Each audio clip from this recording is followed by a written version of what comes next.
Hey girl, and welcome to GURL Talk. This is episode 9, and I have my girl, Miss Barton here. I met Ally in a group, entrepreneurial group, and from the first time that she spoke in our virtual sessions, I was like, oh, this girl is good. So I had to bring her on to GURL Talk so we can chat a little bit about what she does, and she has some really exciting new programs coming up, and I want her to be able to share that. So welcome to GURL Talk, Miss Barton. Thank you so much for having me. You know, when we were in that business group together, likewise, I remember there was one time we were talking and you were so real and honest and candid. And I think that's what prompted me to then go follow you and DM you privately, because I was just like, this is my type of people. I just have always appreciated that sense of even though it's Instagram, you don't have to show up perfect. And I know everyone says that, but there's a difference between messy hair bun versus being hey, you guys, things are really tough right now, So I instantly felt a connection with you based on that. Oh, I love that. Thank you so much. And I mean, that's part of my mission, is being authentic, excuse me, and really show you, maybe a little bit, because I remember that day. So it was coming back up. But yeah, part of my mission is to really be authentic. And I saw that in you too, that energy and that spark. See, I have a lot of energy too, and people don't always get my energy. So when I see somebody with a lot of energy, with a lot of spunk, I'm like, yes, I like her. Have you ever, I don't know if this has ever happened to you, but I've definitely had friends come back to me years later and tell me oh yeah, when I first met you, I thought you were a little fake. There's no way this girl has this much energy. This has to just be an act, or there's no way she's this bubbly or friendly. And I'm just and then they're like, oh, I realize it's really just you. And I'm and I think as a friend, it's great. I feel unfortunately for my other half, it's probably I get around I'm low maintenance in many ways, but I'm high maintenance mentally. You need to show up for me. Absolutely. Oh, I get that. I've had friends who have told me, I've given suggestions about food. I'm like, oh, you got to go to this place. It's really good. And they're like, you think everything is good? So, all right, Ally, tell me more about yourself and what you do. Tell me some stuff. Give me the goods. Absolutely. Let's see. So I've done recruiting for the last 9 years. So for people that aren't aware of recruiting, I do hiring, right? I like to kid around and say I spend my days interviewing people. This energy I show up with is the same thing in interviews. Even when, I remember at one point I worked for a Fortune 300 where I had sometimes 15, 16 interviews in a day. And I would always tell newer recruiters, you have to show up with positive energy, because just because this is your 15th interview of the day doesn't mean this person, it might be the first interview they've had in a decade, right? Mm. So I've always kind of learned to, I don't know, be on, for lack of better terms, but it really does, I don't know, it comes from a place inside me. I love what I do. I feel recruiting gets such a bad rep because obviously the interview experience is so tough.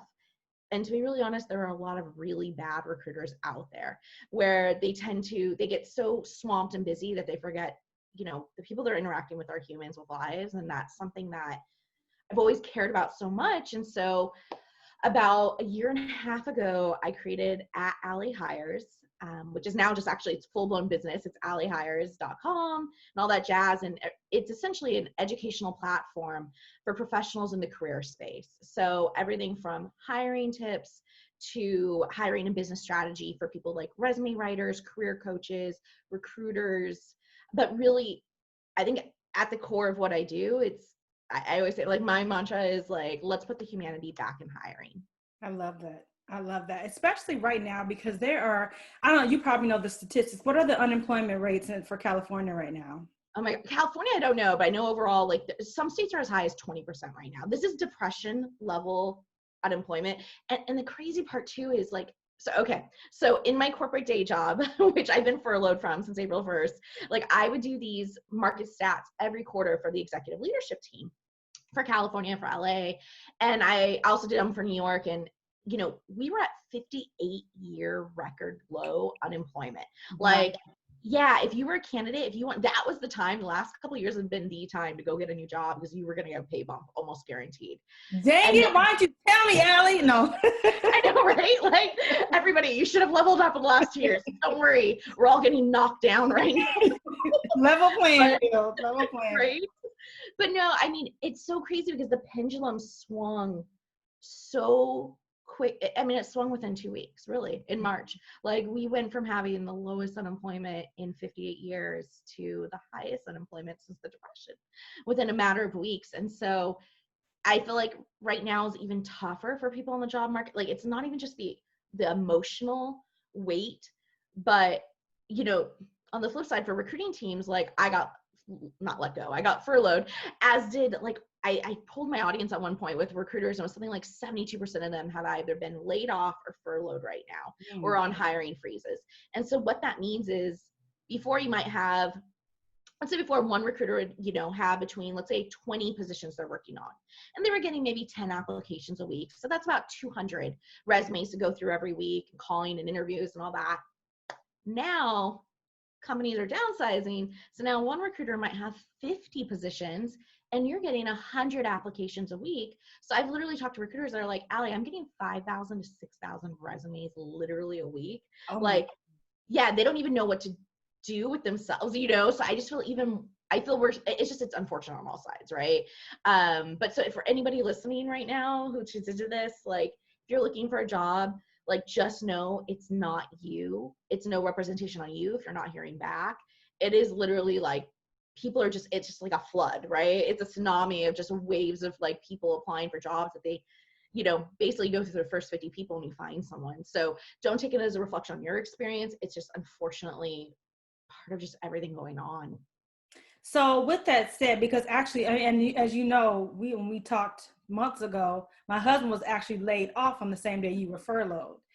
And he would go through and look on LinkedIn or all the different, you know, formats or whatever platforms, and it would show how many applicants, and it would be like 300 and something applicants for this job. And it's like, well, do I even apply for that? Like, what's the point? So do you have any tips or best practices maybe that someone who's looking for a job right now that they can do to maybe you can't guarantee anything, but maybe to increase their visibility, or, you know, something like that?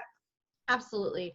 I think first it starts off with, even if you're entry level, like, have a LinkedIn profile. Like, really, like, I know people are like, but do I really need one? Like, if you're making a salary, absolutely. Or if you're making an hourly rate of over $20 an hour, you know, 100%. Maybe if you're applying for, you know, $12 an hour, $15 an hour positions, maybe you don't need that for like a retail job. But I'm telling you right now, if you're applying for anything that requires any level of skill, like, just set up a LinkedIn, put a photo up, you know, write a headline, fill in your resume experience. You know, you can copy paste from your resume, but get something there, because you also have some recruiters that are out there. Sometimes when they have confidential positions, they can't post something. So they're looking through LinkedIn for people. And so that will get you seen. You can also turn on LinkedIn that you're open to new opportunities, and you can pick up to 5 types of jobs you're looking for. So that's LinkedIn. With your resume, most important thing, this is so critical, is put numbers in your resume. Like, those first couple bullets for each job should be metrics and stats. Like, you want to talk about how many people did you hire and train in a year? You want to talk about, you know, even an hourly job. Like, I'm thinking of my little sister. I was helping her with her resume, and she worked in retail for 6 years before she professionally got into HR. And so I was like, oh, there's plenty of things you could put. Like, every year, how many people would you hire and train around Christmas? You know, she's like, oh, we'd hire at least 50 people every year. I'm like, okay, over 6 years, that's 300 people that you help train, right? Like, and so even if you don't have the exact numbers, like, get some of those ballpark numbers. And the reason why is because when recruiters are going through resumes, so many people just go with the standard, like, oh, I was responsible for this, manage this, and it's just what actually pops out. And studies have shown, like, your eye is drawn and gravitates towards numbers. And what numbers mean are accomplishments, like real tangible, either you know, increase sales by this much, lowered cost by this much. I mean, I was helping somebody with a office admin thing, and I was like, well, what's one thing you're really proud of? And she was like, oh, I saved us money on, I think it was like parking validations. And I'm like, okay, well, we did the math. I'm like, cool. So you save the company $6,000 in a year. For somebody who makes $20 an hour, that's an amazing thing to put on your resume, because I guarantee you nobody else at that price range is putting those sort of things. So on your resume, include numbers. And then the last thing I'd say is, you know, your application strategy. I think it's so easy to get burnt out, especially with everything happening now. So I actually recommend, don't apply to jobs every day.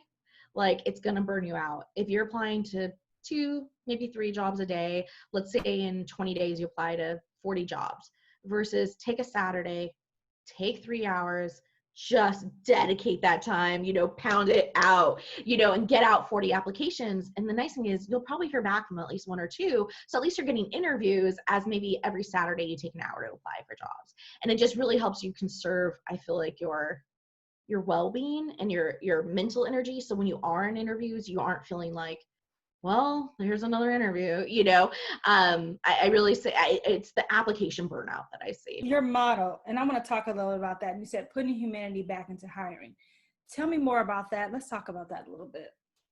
Yeah, I mean, so many people have had such horrible interview experiences, like I have, we all have. We've all been through those interviews where you sit down with someone who hardly gives you the time of day, who makes you feel less worthy than you are.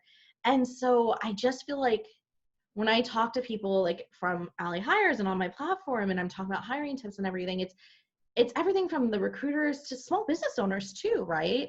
So when you're, I recently consulted with a client that was bringing on their first couple employees, and we talked about their hiring process and interviews. And one of the things that told me, you have to follow up with people, even if you're using a copy paste email to follow up with them, and you set a reminder in your calendar, a Google alert.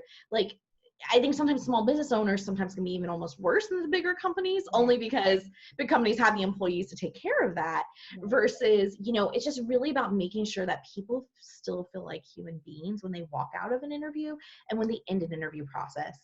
But I mean, what ends up happening is, like, for example, I will be totally honest, I do not, unless I had an amazing connection with somebody and there's somebody that I think could be good for another job, like, out of those 5 interviews a day, if let's say 1 to 2 get moved forward, the other 3 are just getting an email. They only had 1 interview, right. And don't get me wrong, once they move to the next step, that's different. I make phone calls, right. But there's only so much time in the day, unfortunately, especially when, to be really honest, I find that Generation Z, like, they will apply for a job and immediately within 5 minutes, they will call me. They will call me, LinkedIn message me, email me. And I'm just like, okay, well, now you're already ruled out because you have a lack of judgment. Like, that for me is poor judgment at the level at which I hire. So it's something to think about for candidates too. Like, I always say guidelines, like, in terms of following up on an application, I would say 3 to 4 business days. So if you applied on Monday, Thursday is a perfect time to follow up. However, if you applied on a Friday, you want to wait till Tuesday or Wednesday. Right. Do not apply Friday at 4:30 p.m. and 6 a.m. on Monday. You're like, hi, I applied last week and I still haven't heard back, because that I will almost immediately rule you out based on that, because it's, again, a lack of judgment. I like that. That's a good point. I know that's a little tough love for me. Actually, before we go to, there was one more thing that I wanted you to talk about, because I loved it. Ways to incorporate more people of color and women in the hiring, or into your company, I think it was. And I like that you were talking about that. So I want you to share, I don't know if you remember that post, but if you want to share a little bit more about that. And I know we had some dialogue with that too. So go ahead. Yeah. I don't even know where to start. Some of the feedback I get from people in HR when they see my posts where I talk about, 6 tangible ways to include diversity, become an advocate within HR specifically, and they're like, well, it's really tough when you have, white male leadership. And I just want to be like, what do you think I've always had? What do you think I've always had? I'm like, like, don't come to me, as a white person and tell me it's tough, like, and you don't, there's ways to go about it without, there are always ways to go about it. I will give an example of a past employer where that one I mentioned, where they only had 1 person. And when I took over their recruiting department, I know at that point we had, I think, like 25 people in the corporate office, and I was able to get us to 3 people. Within a year, we had 3 Black people, which is triple the amount that had ever worked in that office. And, I realized that is a small drop in the bucket, but you just keep working towards those goals. I was able to increase the diversity from 41% to 71% representation across all ethnicities, not just Black proportions or Black populations being represented, but it's something that you ongoing need to fight for. And that means being a champion for your candidates. If because true thing is, in corporate America, no one is going to say, well, we're not hiring them because of that. That's not how it is. The racism is, it's systematic or systemic. I struggle with the two. I know there's differences between the words. Hey, It's systemic. I'm feeling with you. I'm riding. Yeah, it's institutionalized, right? So what they're going to say is, they're not going to say, oh no, we're not hiring her because of that. They're going to say, well, I don't know, her personality is a little strong, right? Like little words like that they, that I just call that BS, So I think of one person particularly we hired, and I was like, yeah, she's interviewing for a sales position. You need a strong personality. You guys say that our issue with our sales team is we have people that are order takers instead of going out there and getting those sales. She will go out and get you those sales. This is literally such an amazing candidate. You need to be the champion for your people. You know when someone is qualified. And if they are the best qualified person for that job, you make that case. And that's what makes you a good recruiter, is you take a consultative approach rather than being transactional or being an order taker. So in my post, and I plan on, I will say one area I fell short major in my account. And I literally had these conversations with my boyfriend, over a year ago when I started, where I said, I really want to talk about diversity in hiring, but because that's, something I care about, I'm like, but I just feel like, who am I and what right do I as a white woman to be talking about these things? Like that shouldn't come from me. That looks like being a white savior. Like, I remember having these really honest conversations with him, and he calls me out when I'm wrong. And this is a situation where he's like, no, you're probably right. Mm-hmm. But in light of recent, just everything happening in the world, I just realized, like, A, I don't need to feel that way. And B, we all need to be advocates, like across the board, because my big thing is either you're saying something or you're complacent at this point as a white person.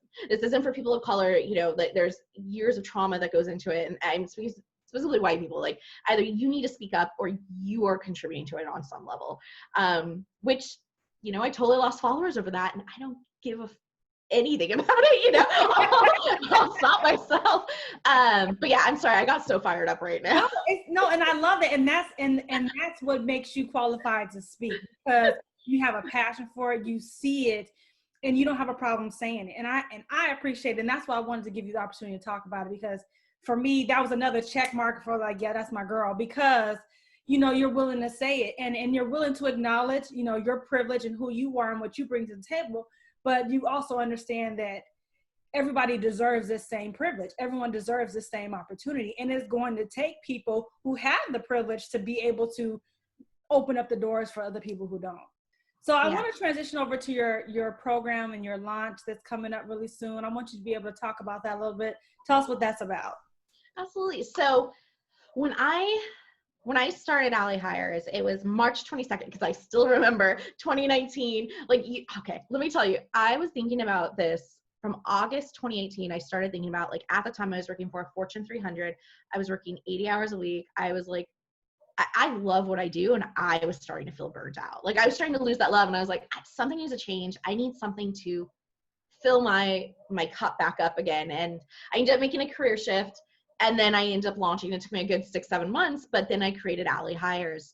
And, what I find is a lot of professionals create Instagram accounts, and, they're going based off advice that, big figures and leaders who are really talking more to creative entrepreneurs, mm-hmm. people that are in something more aesthetic and artistic. So let's say they're talking more to photographers, interior designers, makeup artists, mm-hmm. People in those realms, and lifestyle, right? They're also seeing these lifestyle people, and the lifestyle people are talking to, well, basically lifestyle people or beauty experts, and that is not who you're speaking to.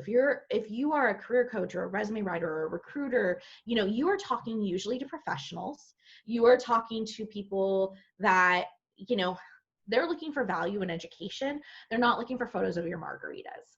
Now, I'm not saying it's not good to incorporate a little personality into things.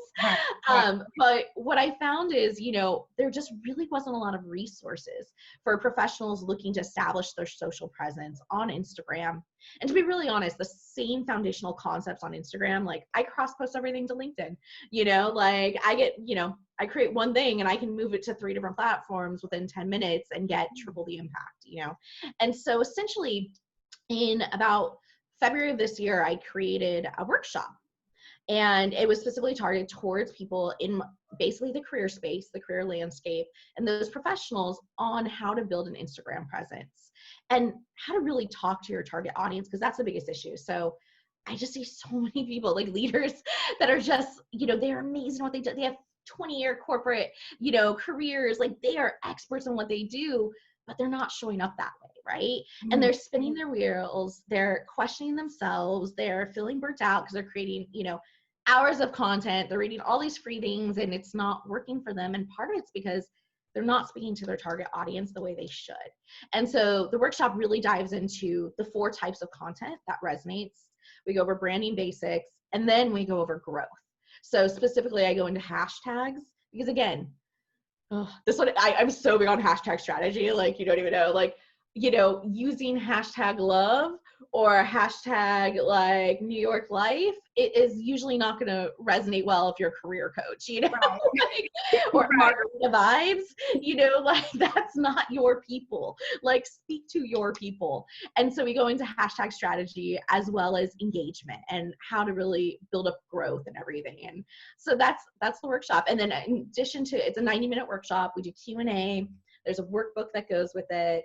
And then we do a 2-week Facebook group follow-up. So that way, for people who can't catch it live, they still have questions, all that jazz.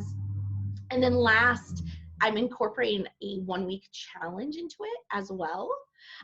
So after those 2 weeks, we're doing a 1-week challenge to basically propel your growth. So you've soaked in all the material, and now we're going to focus on those hashtags and your engagement to really push past any plateaus. Nice. Absolutely. So what's next for AllyHires? What are you after? I mean, we have the workshop schedule, but what's your vision for your business?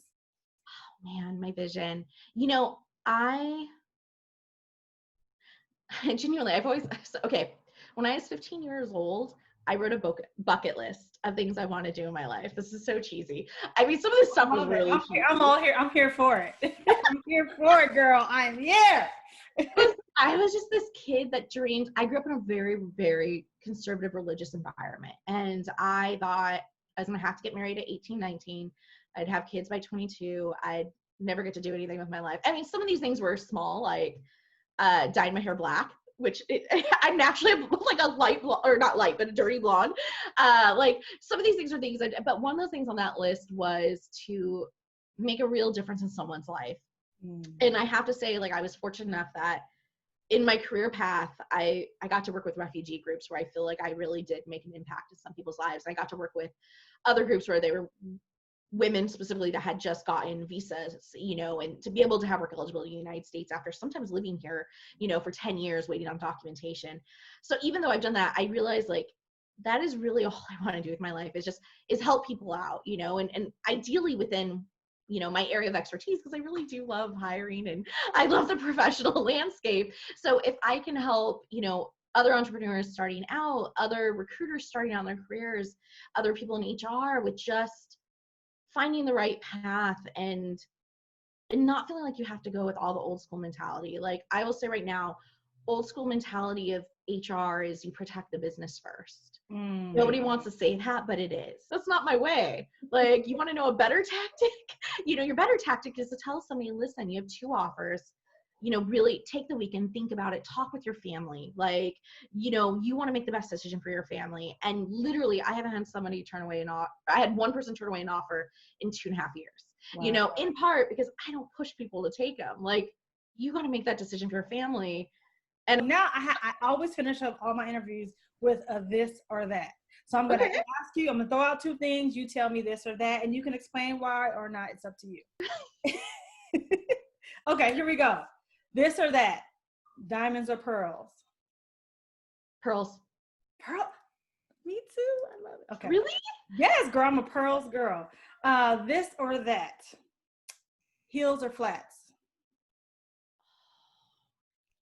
Oh, okay. I want to say heels, but let's be honest, I usually wear flats, but I always have at least 2 pairs of heels in my car and in my office. Yes. I'm 11. So, but I mean, let's be honest, 90% of the time I'm wearing flats, but I'm short, so I need a boost sometimes. I love it. Okay. So this or that, house on the beach, or Log Cabin in the Hills? Or House in on the Mountain? beach. I'll answer that right away. I don't go in the woods. I won't go near the woods. I don't trust the woods. Okay. City girl. I'm from Greater LA. I'm from Long Beach. So I'm from Long Beach, which is like the blue collar little sister to LA. So I've grown up around the beach. I live in Compton. Like I am a city girl. Wait, you grew up in Long Beach and you live in Compton? Yes, and Long Beach borders Compton, so I'm like probably 5 miles away from where I grew up. So yeah. Girl, I didn't even know. Girl, listen. All right.